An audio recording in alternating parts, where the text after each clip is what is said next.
Hello and welcome to the Wisdom Workshop. Please like the video and subscribe with all notifications turned on so that you won't miss any of our wisdom improving videos.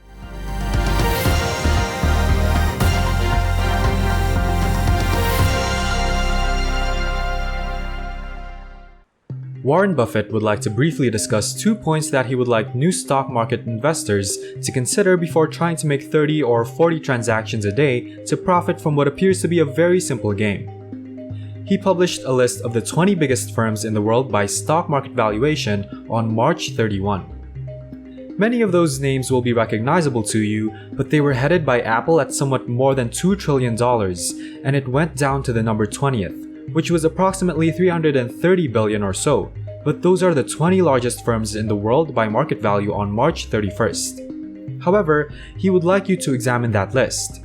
It all starts with Apple. Saudi Arabia's Aramco is a highly specialized firm that is 95% controlled by the government, but is effectively a nation for sale.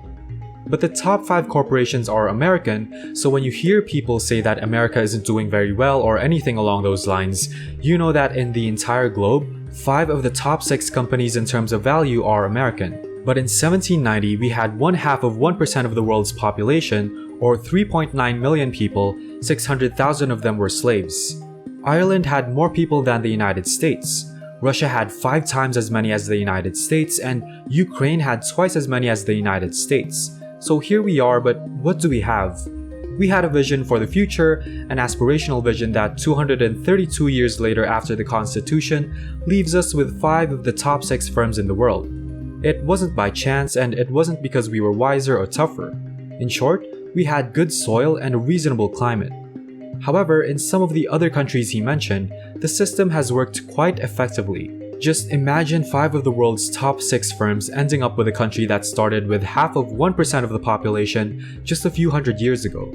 But what he wants you to do is look at that list for a minute or two if you like, and then make your own estimate of how many of those firms will be on the list in 30 years. Here are the powerhouses, and how many do you think will be on the list? Well, it might not even be all 20 today or tomorrow. It was March 31st. What would you predict and consider? Would you put on 5 or 8? Well, whatever it is, I would like to welcome you to look at the top 20 from 1989 on the second list, which dates back a little more than 30 years. And if you look at the top 20 from 1989, there are at least 2 things that should pique your attention. None of the 20 from 30 years ago are still on the list. There were 6 US firms on the list at the time, and their names are recognizable to you: General Electric, Exxon, IBM Corporation, and they are still in business. None made the list 30 years later, and he suspects that very few of you would have put 0, and he doubts that it will be 0. However, it serves as a reminder that amazing things may happen, even if they appear plain to you.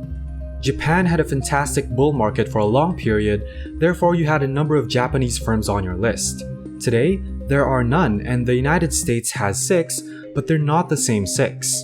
He would want you to consider one more item while you go through this list. We weren't finding capitalism or anything else in 1989, thus it wasn't the dark ages.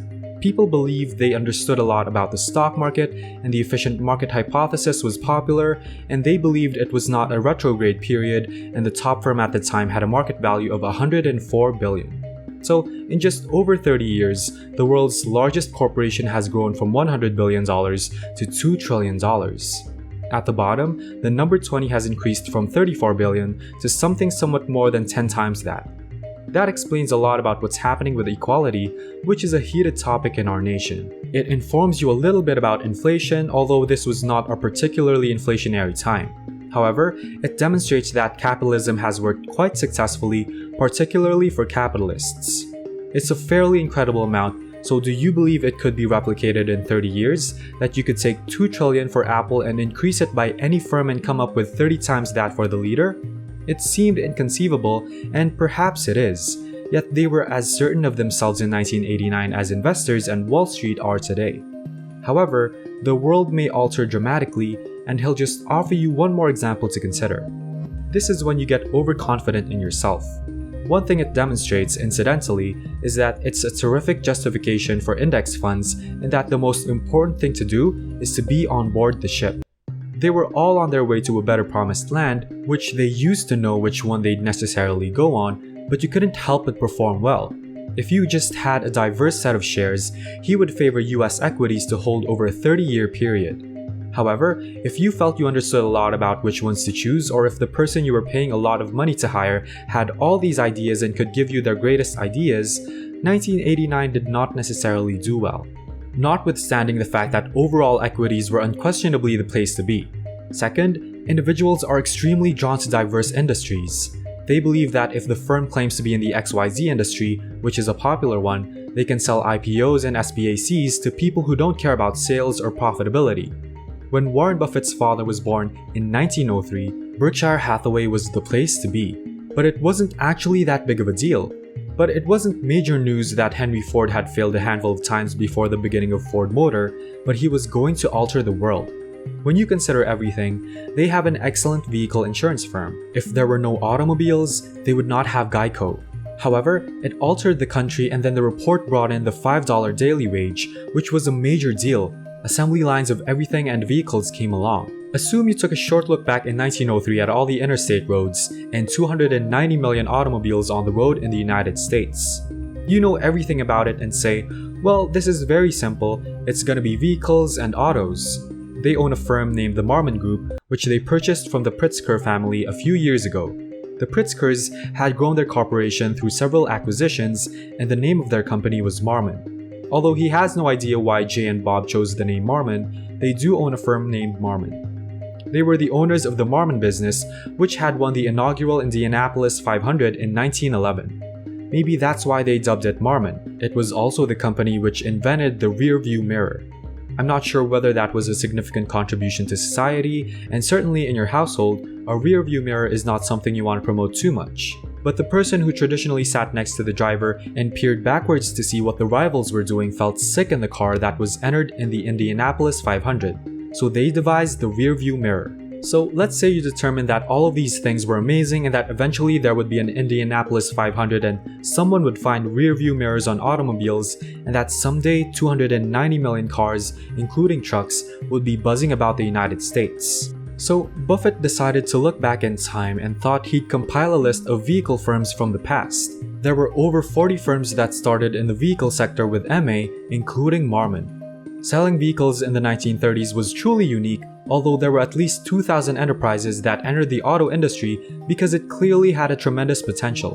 And you remember that in 2009, where there were only 3 remaining, 2 of which went bankrupt. So there's a lot more to buying stocks than predicting which industries will thrive in the future. Maytag made a vehicle, Allstate made a car, DuPont made a car, and there was a Nebraska Motor Company.